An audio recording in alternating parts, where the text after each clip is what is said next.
All right, guys, welcome back to GreenMotion. So I know when everybody's thinking of the green these days, a lot of people thinking about the other kind of green, but that's not what we're about. We're into that green, like green energy, no emissions, transport, that kind of stuff. So welcome to GreenMotion, where we don't get high, but we do go fast. I'm just playing. We might get high. I can't guarantee nothing.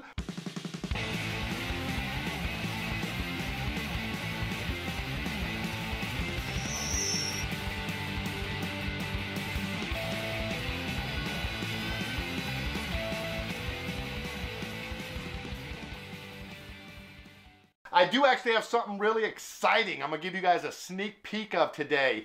So when I started this channel and kind of got into e-bikes, the first e-bike I had ever bought was under $1,000. The freaking thing rocked, man. Like I said, I got so addicted to it, put 500 miles on that thing in the first few months I had it, lost 25 pounds, and it worked great. It was awesome, everybody was impressed. But the thing they were most impressed with that they couldn't believe was the price. And they're like, man, I've looked around for e-bikes, they're $3,000, $4,000. So when I started this channel, the focus I wanted to have was to get affordable e-bikes to people, you know, that could have the same experience I had, that it could benefit their life, get them out of their cars, kicking out all those carbon dioxide emissions, get them onto these GreenMotion bikes. But I do know there's a lot of interest from people who do want to get the higher end components, who do want to get, you know, all of the bells and whistles. So I actually do have some bikes coming in we're going to take a look at that are more up-end, $2,000 plus type bikes. But this first one we're going to be taking a look at is the freaking coolest e-bike I ever seen. I fell in love with it the first time I saw a video. These were actually promoted on an episode of Jay Leno's Garage. But check out this classic vintage Indian motorcycle looking e-bike that just came in.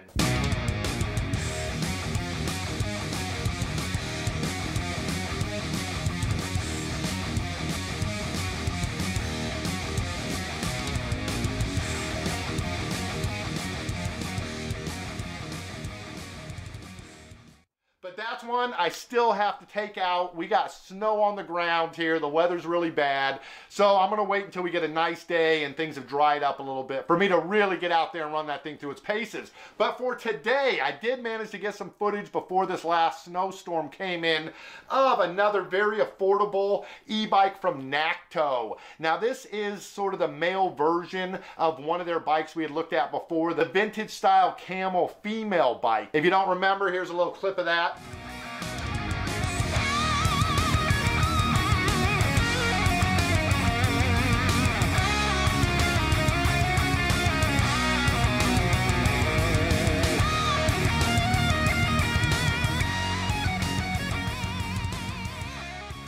Kind of the male version of it. They call it the Camel M for the Camel male. The other one's the Camel F. You can find them with different names sometimes online. As usual, the Chinese are great at making products and manufacturing, but they're not the best at naming things. So I haven't loved the name. I mean, it does. I can see where they get the idea of the camel from the shape of the bike.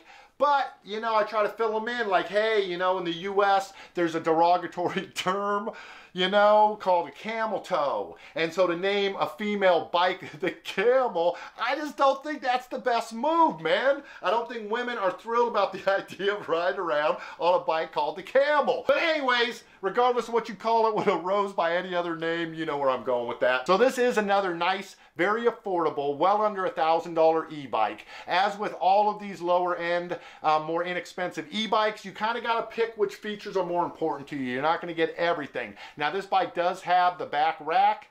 It has the basket optional on it. And it does have front shocks on it, so you get front suspension. So that is some great things for this inexpensive of a bike.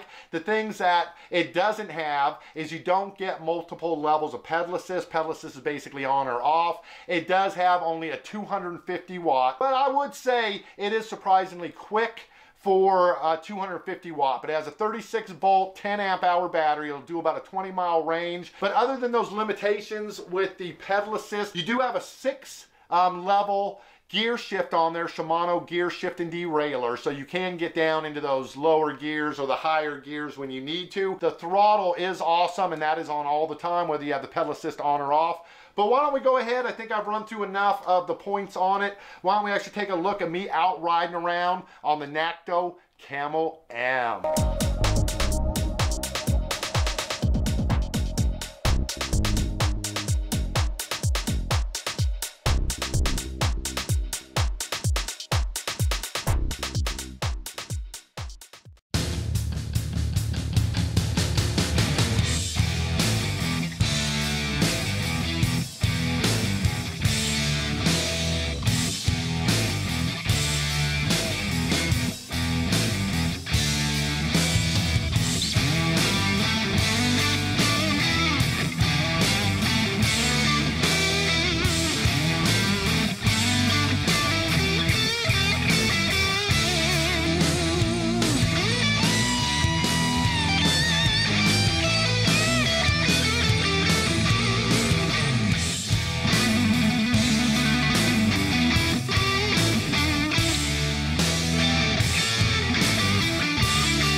Okay, just checking for camel toe. Making sure. All right, guys, so that was the Nakto Camel M, and like I said, it does have some nice features. The rack, the front shocks are awesome for a bike that inexpensive. For me personally, if I was looking for more of just a little electric vehicle, like a little scooter or maybe a moped, that's where this thing is going to come in great. If you're really looking for an exercise bicycle that you want to take out on like 20-mile rides like I do on that Eco Trick, then I think this might not be the best bike for you. But Kelly does use her Nakto Camel, and she does take it down on the bike trail and doesn't have too much trouble with it. So like I said, she's not pedaling and really going on those long bike rides like me, but she doesn't seem to have much problem with it. But anyways, if you guys are interested in checking out the very affordable Nakto Camel M, I do have it over on the website, so we're going to put a link for you right underneath of this video where you can go and check one out. But all right, for everybody who hasn't done so already, please do subscribe to this channel. Ring that little bell so you get the notification when the videos go up. You definitely ain't going to want to miss the next one. And then let me know something you thought about either that Camel M or the new bike we're going to be checking out down in the comments. And as always, I appreciate you guys hanging out with me for a little while. I'm going to let you get back to your regularly scheduled activities today. Peace. See you on the next one. Camel toe.